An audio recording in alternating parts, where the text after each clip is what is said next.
बड़ निराभेद रौरा सोईना महादेव सब धनवा ले गईले चोर।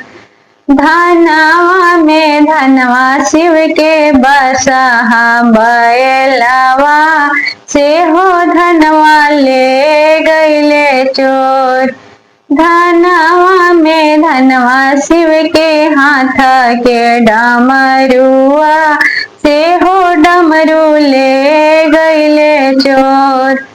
बड़ निराभेद रौरा सोईना महादेव सब धनवा ले गईले चोर।